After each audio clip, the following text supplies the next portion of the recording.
It's the Andy and Dave Daily right here on the Muskegon Channel. I'm Andy O'Reilly. There's Dave Cackley, the only man I know brave enough to go online during a daily podcast, broadcast, whatever you want to call it. He calls it a podcast. I call it a broadcast.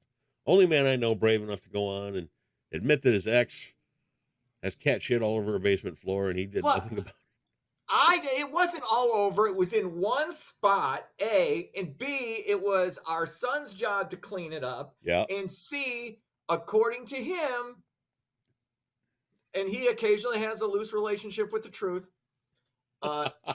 Just full disclosure, he said, no, Mom has said you got to wait till it hardens to take care of it, which I didn't 100% buy. You know what I'm trying to picture in my head when you tell that story? But was I going to clean it up? No. Hell here's no. what I picture in my head. To the no. Here's what I picture in my head when you tell that story. I picture a basement that is so questionable, you don't even want to get down there. You know what? You know what I'm seeing? I'm seeing Town Club pop, and you know how old Town Club is, right? I'm seeing the old cases off in the corner. I'm seeing like a dusty old record player. I'm seeing one of those toilets that's got so much iron stains in it that you can't even tell it's really a toilet. No. Is it really that scary down there? No. She's got a nice house. His room is actually until you get to his mini fridge, which is a science experiment gone horribly awry. He's got a mini fridge down there. Yeah. Dude, he's got everything I wish I would have had. He's got a huge room, nice bed, which for some reason he doesn't want to have sheets on anymore because, he's a gross teenager. But yeah, it's in. So his room is right down by the bathroom, and he walks past the cat turd every day? Well, that the downstairs bathroom they don't really use. Right. They only use the upstairs bathroom. But is it near his bedroom? Yeah, it is. But so he didn't. He literally, he walks from the bedroom, looks down at the cat turd, and says, not quite ready yet. Yeah, pretty much. Ugh. Yeah, dude, but you forget, he's a teen. Okay, and now this is where I come to my son's defense somewhat. He's a teenager. When you're a teenage boy, what's the word I'm looking for? A dink? Your level of disgust tolerance is very, very high. Okay. It's up here. Once you get a little older, it goes down, hopefully, right. Or you become a hobo. So yeah, he'll grow out of that eventually. Yeah, but he's a slob. I was a slob as a kid, so I totally get that. But yeah, the cat shit just past the bottom of the stairs there. That was I thought he should have, but I still haven't gotten in fact, I don't even think I asked Alexa about it, whether or not that was true. Because half of me doesn't think it is.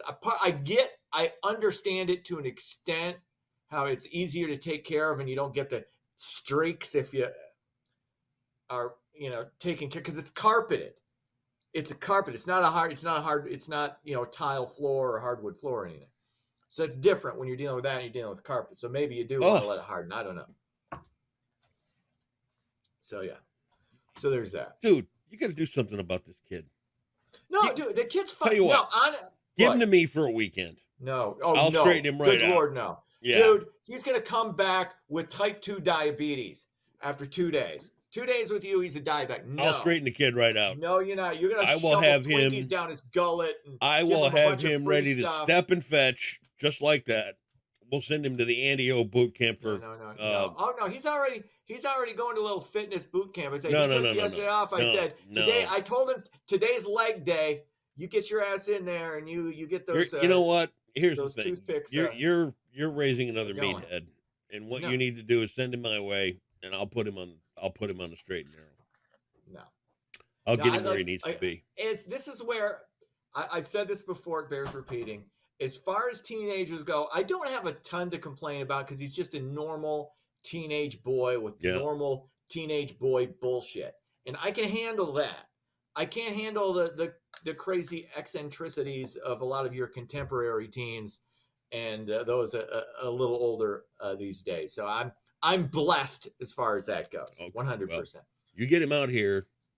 Yeah. I'll teach him how to respect women. I'll teach him how to take care of Oh, cleaning up things. dude, he's fine. You're He's missing fine. it. I You're will. missing it. Something I wanted to bring up to you because I think you'd like this podcast, and they were discussing something that it deals with communication. There's this book called Super Communicators. It was on this podcast. Theo Vaughn, he's a stand-up comedian. He does this past weekend with Theo Vaughn. He had Dax Shepard on, Okay. comic, and they're both in recovery, and they're both pretty good communicators. And But Dax is married to Kristen Bell.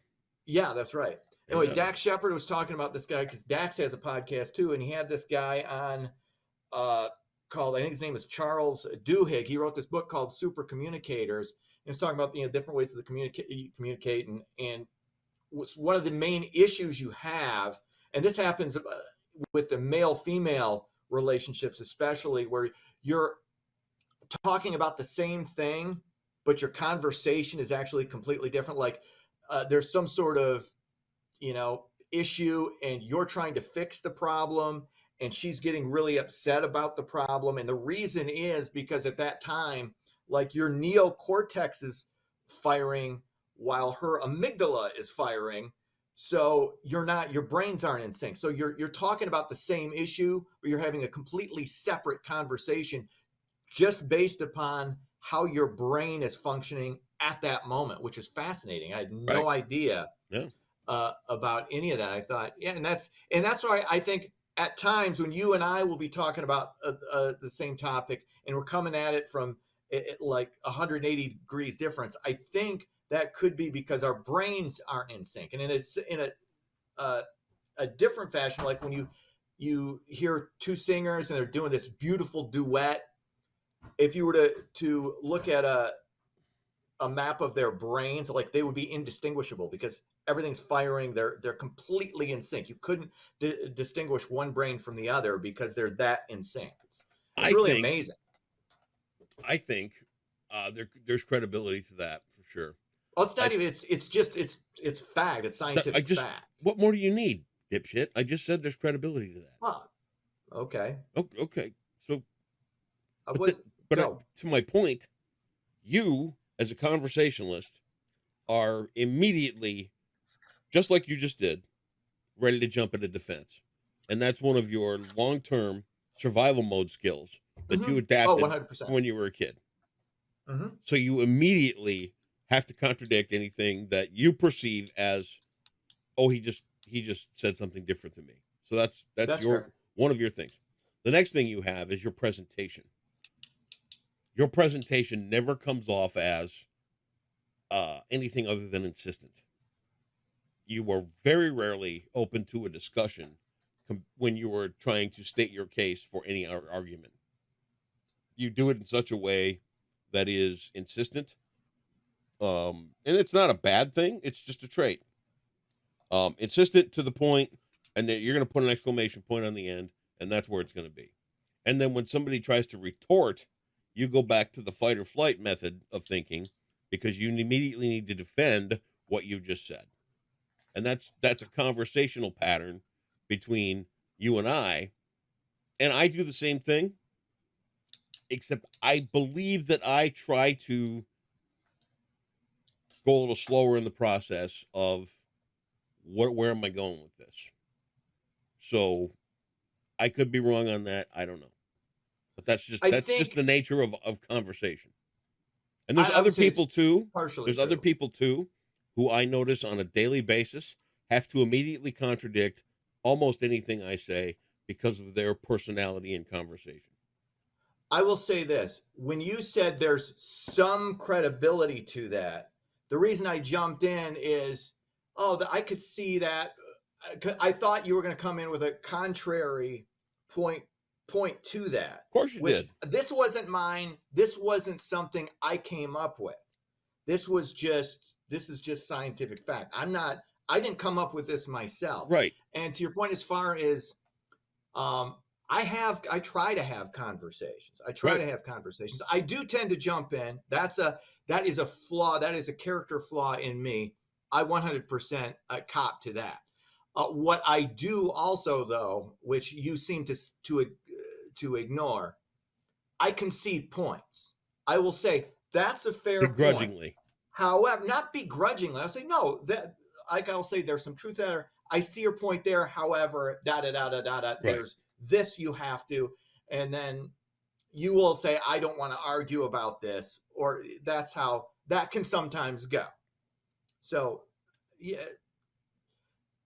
we both need to listen better. Okay. By and large, there you go. Well, whatever you're talking about, get Ready? finished. Okay. Let's do it. Russian President Vladimir Putin said his country is ready to use nuclear weapons Oh, if there is a threat to its statehood, sovereignty, or independence. Putin's statement was another blunt warning to the West just ahead of a presidential vote this week, where he's expected to win another 6-year term. Who is he even ever running against? I never hear about any of these opponents that don't exist. right. Anyway, Putin also said, though, he believes the U.S. What is this? I can barely read my own. U.S. understands the dangers of escalation and doesn't believe the world is heading toward nuclear conflict. This is one of those things where, okay, I'm about to be elected. I kind of got to talk tough here, but at the same time acknowledge that this isn't going to happen. Right. But it's always a good idea. I do believe this. And this is another thing I learned from smart people who understand foreign policy. You got to listen to your enemies. Listen to your enemies or your opponents and understand, because a lot of times they're going to tell you the truth. Whether or not they're right doesn't matter. You can. So the fact that he is saying that he is ready to do this, do not doubt that he may be ready to do that. This is not to be fearful, or this is just to be like, okay, just be aware. Don't be afraid. Be aware of that, and you might want to act accordingly. Okay. That's it. Thank you. Moving on. Congress is set to vote on a bill that could ban access to TikTok in the U.S. The social media app has over 170 million users in the U.S. TikTok is, they're calling this an infringement on their freedom of expression. They're condemning this legislation. Now, I'm big on freedom of speech, freedom of expression, all that. However, if you are a foreign company, do you have those same rights? This is a Chinese company. Should you have the same rights to say you and I have? That's a different argument. Do you allow? I don't know.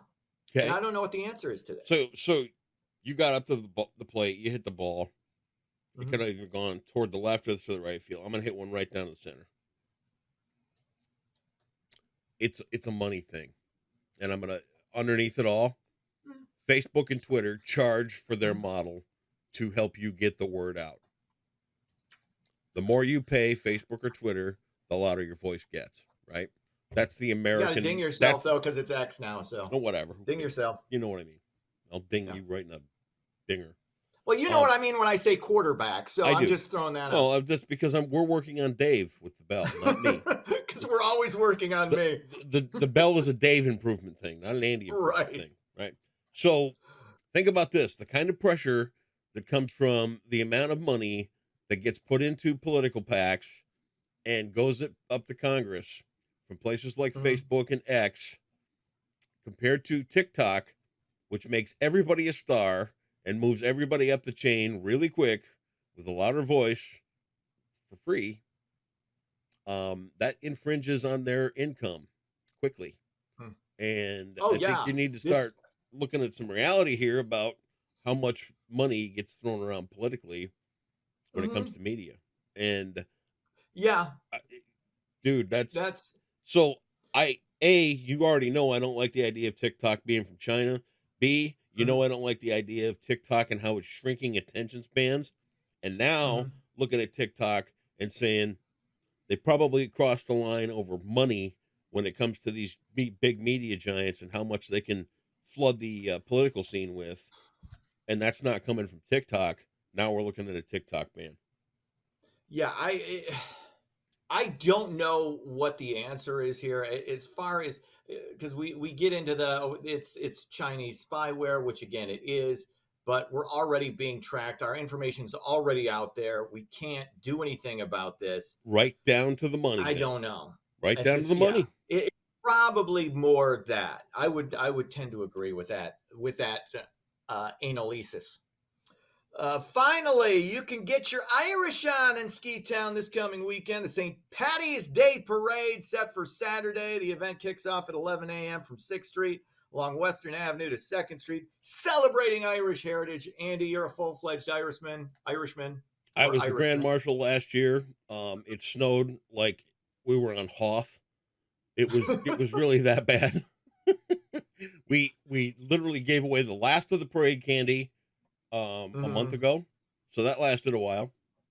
And then the Grand Marshal this year will be Jessie Wild, and she will be awesome. I saw that. Because she's awesome and she does awesome things for awesome everybody. So awesome. I will be on my way home from the Tesla concert over at Soaring Eagle Casino because it's time for a reunion with Tesla. They were the first band I got to stay in the studio and watch play when I was about 20. So you're the only person I know who loves Tesla and knows any other song. Or wait, they have to me. I remember they have Signs, which was a remake. Yep. But what was the other song they had that got Tesla a lot has of airplay? Love Song. They've got Paradise, Modern Day Cowboy. Okay. So they have 4 or 5 songs. Oh no, they're awesome. Okay. Just a huge band. Love them. Okay. Seriously though, I was like, let me see if I can find it. Did I show you the picture? I don't think so. You get a kick out of this because I actually sent it into the page last week, and Jeff Keith, the lead singer, reacted to it. Look at that. That's me and the lead singer at Tesla when I was about 20 at the KLQ studios. Look at that! Look at that head of auburn hair. Look at that ugly mullet up there. What are you talking about, dude? That's back in style now. So is that molester mustache you got? Yeah, no, it's not. So I still have the very first guitar pick. I can't reach it. Oh, look at your fist is gonna get stuck in the mud. Yeah, I know, that would be embarrassing. All right, sports. Red Wings fall to the Sabres 7-3. Big Ten tourney action tonight, 9:00. Michigan gonna win. Penn State. Season's over for Michigan after tonight. They're going down to the Nittany of Lions. That's sports. Here's surviving prohibition for 1,000. In 1925, this Milwaukee family couldn't sell its brewery, but was living the high life after prohibition ended. Hang on here. You got to be telling me you can't. Anheuser-Busch. Did I get it wrong? Or did I? Wait. Miller. The Miller family. I'm sorry. You gave me an answer. Miller. No, shit. Damn it. Did I screwed this up twice? Back-to-back days. I have really the right answer the second time. Wow. Anheuser-Busch. Miller is right. Anheuser-Busch is in St. Louis. I know. You're a terrible The problem alcoholic. is I had my Propel, but it's all fountain water, drinking fountain water now because I already drank all of it. So all right. I needed the extra kick. Yeah. Well, enjoy your Wednesday, and we'll see you back here tomorrow or Friday, or I don't know when we'll see. Tomorrow sounds good. Tomorrow's Thursday. Right. Yeah, there you go. See ya.